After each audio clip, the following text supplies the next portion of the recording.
namanya usaha ini adalah milik bersama, usaha bersama. Jadi harusnya adanya jiwa-jiwa yang bersifat orang yang berjiwa pengusaha, semangat tinggi, tidak pernah merasa lelah, tidak pernah merasa capek, dan tidak pernah merasa iri.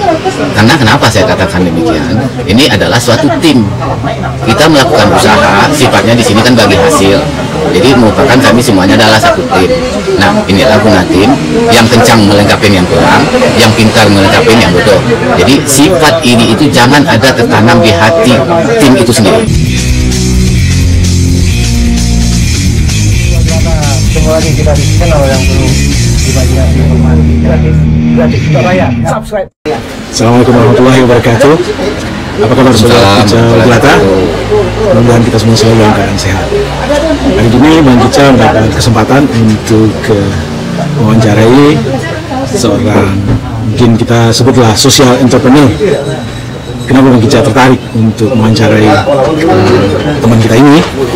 Karena berdasarkan seminggu setelah berada di kampung halaman, Bang Kicau melihat ada satu tempat usaha yang anomali, karena berada, kalau biasanya kedai kopi itu pilihan tempat itu di tempat-tempat yang ramai, di pusat-pusat katakanlah persimpangan dan segala macam. Tapi kedai kopi yang satu ini terletak di tengah-tengah sawah yang sekelilingnya tidak ada perkampungan, sejauh mata memandang adalah sawah.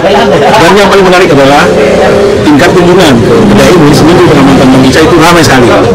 Nah, apa rahasianya? Kita kulik sekarang dari si katakanlah co-founder dari warung nggak waras ini, Pak Herman. Apa kabar Pak Herman? Baik. Terima kasih sudah dikasih kesempatan. Bisa nggak Pak Herman memberi pencerahan nih kepada sobat-sobat Kicau Jelata, bagaimana ide awal dari katakanlah memulai usaha kafe ini, dan kalau boleh juga diterangkan background atau latar belakang Pak Herman ini siapa sih sebenarnya? Baik, assalamualaikum warahmatullahi wabarakatuh. Baik, terima kasih Pak Didi atas waktu ini. Namun saya mungkin sedikit bisa bercerita sebelum kenapa saya tertarik untuk beraktivitas di kampung. Sebetulnya saya ini adalah salah seorang pensiunan dari BUMN yang terakhir saya bekerja pada tahun 2019. Nah, setelah saya pensiun, ya namanya kita kerja tentu ada masa titik berhentinya. Tentu, nah dalam titik berhenti, tentunya aktivitas kita tentunya tidak berhenti juga, karena kita masih muda, masih bisa beraktivitas. Nah, salah satu saya tertarik karena saya berasal dari kampung, saya ingin mengabdi di kampung setelah masa pensiun. Awalnya saya turun ke kampung melihat apa kondisi dan gimana kondisi yang terjadi saat ini di kampung. Nah, pada saat peninjauan saya yang pertama, saya melihat di kampung saya itu semuanya orang nanam padi. Belum banyak yang melakukan ladang, istilahnya ladang atau para istilah kampung. Nah, setelah saya turun dan saya udah pensiun, waktu saya bebas, saya coba sendiri untuk berladang. Saya coba satu periode, tentunya dengan berguru kepada orang-orang kampung. Setelah saya sedikit tahu tentang bagaimana berladang, akhirnya saya tentunya tenaga saya tentunya tidak kuat seperti saudara-saudara saya yang di kampung, teman-teman saya yang di kampung. Akhirnya saya pakai join.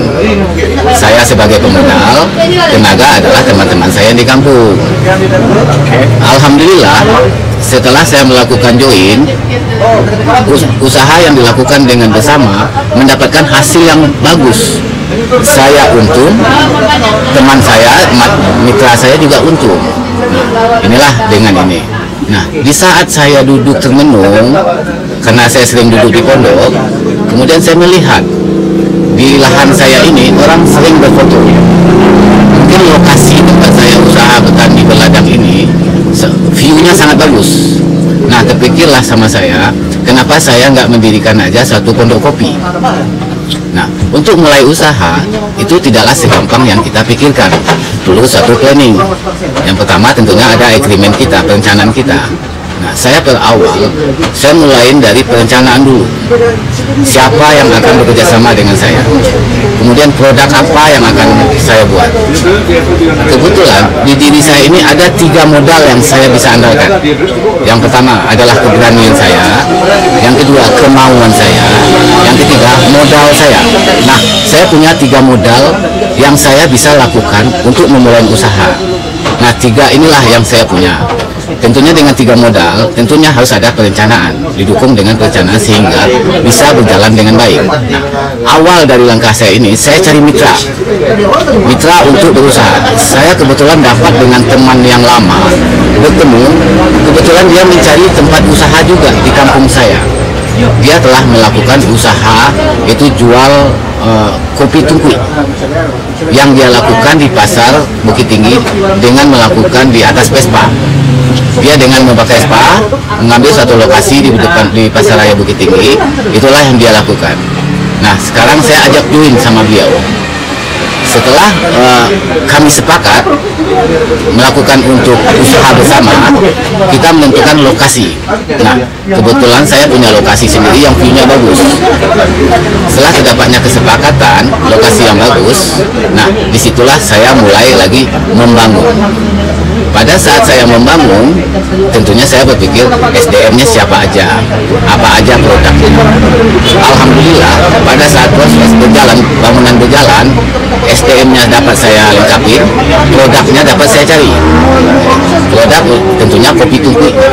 Karena kalau tidak ada produk yang khusus yang saya jual di sini, tentunya investasi saya akan sia-sia. Kenapa saya bilang sia-sia? Karena warung di kampung saya ini banyak, yang jual kopi banyak. Tapi apa yang saya andalkan? Tentunya ada ciri khas yang harus saya andalkan. Nah, dengan itulah saya bertekad. Walaupun dalam usaha saya ini banyak sekali tantangan yang saya hadapi, tidak segampang yang mungkin dilihat orang. Baik masalah lokasi, SDM. Tapi kenapa? Karena tekad saya tadi itu. Tekad saya untuk mulai usaha dengan perencanaan, kemudian dengan kita berserah diri kepada Allah. Karena begini, rezeki ini tentunya tidak akan datang dengan sendirinya. Allah sudah menyediakan. Apakah kita mau menjemput atau enggak? Inilah letaknya. Kalau kita mau berusaha dan minta doa ke Tuhan, semuanya tentunya alhamdulillah Allah tentunya akan mendengar setiap permintaan hamba-Nya, tergantung dari diri kita sendiri. Nah, sekarang saya sebagai hamba Allah cuma berusaha dan berdoa dan minta kepada Allah supaya usaha saya ini lancar. Itulah Pak Didi. Sementara dasar belakang saya melakukan usaha. Baik, Pak Armon, dari A sampai Z, Pak Armon telah menguraikan kepada kita bagaimana beliau memulai usaha ini, bagaimana beliau merencanakan dengan baik, bagaimana beliau mencari produk yang tepat, bagaimana beliau memaintain atau membina para mitra. Pak Armon bilang bukan karyawan, mitra, karena sifatnya berbagi hasil. Gini Pak Armon, sebagai orang yang terbiasa bekerja di sebuah organisasi besar yang SOP-nya telah solid, SDM-nya telah punya kompetensi yang kira-kira setara, tentu mulai usaha di bidang yang sifatnya informal ini, katakanlah bekerja sama dengan para petani, kemudian saat ini Pak Armon telah memulai usaha baru yaitu sebuah warung kopi. Kira-kira kendala apa yang menurut Pak Armon agak berat lah menyelesaikannya, atau kendala apa yang sebenarnya yang menjadi fokus utama dari Pak Armon untuk membuat usaha ini berjalan dengan baik? Silakan Pak Armon. Baik, makasih Pak. Namun saya santai dulu Pak ya, saya merokok dulu Pak.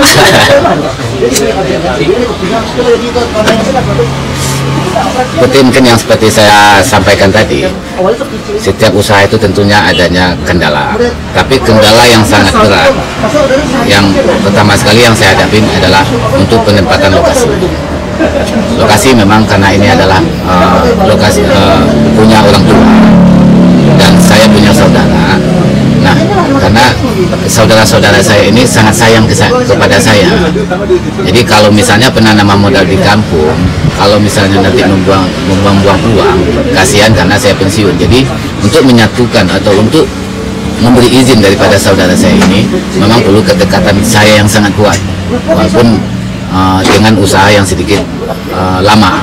Alhamdulillah, akhirnya saudara saya memberi izin untuk melakukan. Nah, inilah kendala yang paling berat yang saya hadapi. Namun setelah saya melakukan usaha pondok kopi, ada lagi usaha yang saya hadapin, itu masalah SDM. Karena kita lihat watak dari teman-teman saya di kampung, jadi dia itu bersifat jiwanya jiwa pekerja. Nah, yang saya hadapin itu jiwa pekerja, bukan seorang jiwa bisnismen atau jiwa pengusaha. Kenapa saya katakan demikian? Karena dia bekerja hanya sekedar standar, tanpa ada usaha atau pemikiran yang lebih bagus lagi. Jadi dia melakukan sesuai standar apa yang dia punya. Tidak ada pemikiran yang inisiatif dia sendiri. Namanya usaha ini adalah milik bersama, usaha bersama. Jadi harusnya adanya jiwa-jiwa yang bersifat orang yang berjiwa pengusaha, semangat tinggi, tidak pernah merasa lelah, tidak pernah merasa capek, dan tidak pernah merasa iri. Karena kenapa saya katakan demikian? Ini adalah suatu tim. Kita melakukan usaha, sifatnya di sini kan bagi hasil. Jadi merupakan kami semuanya adalah satu tim. Nah, inilah guna tim yang kencang melengkapi yang kurang, yang pintar melengkapi yang bodoh.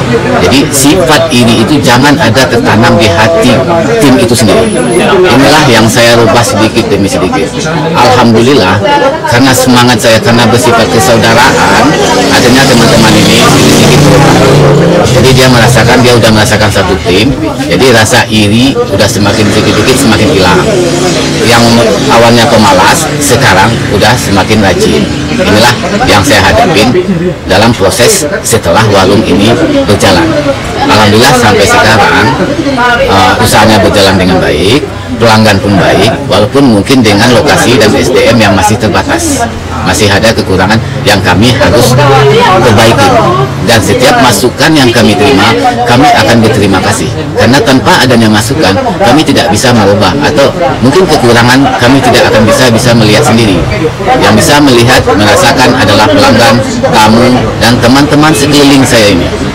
Makanya saya dengan kesempatan ini, saya selalu mengucapkan terima kasih kepada setiap yang beri masukan.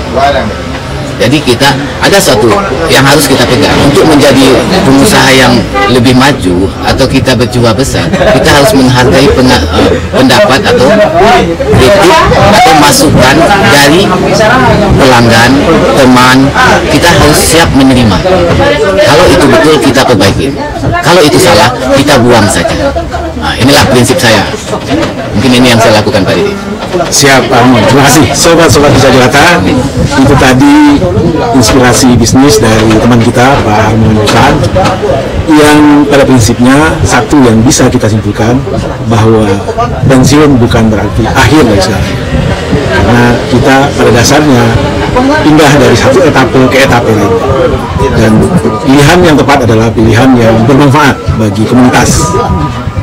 Dan satu hal lagi yang paling penting adalah bahwa mulai usaha tidak bisa asal mulai, harus direncanakan dengan sebaik-baiknya.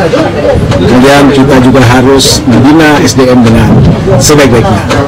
Dan satu catatan dari Pak Armon, yang lemah itu ditutupi oleh yang kuat, yang bodoh ditutupi oleh yang pintar, yang katakanlah kurang gesit ditutupi oleh yang gesit.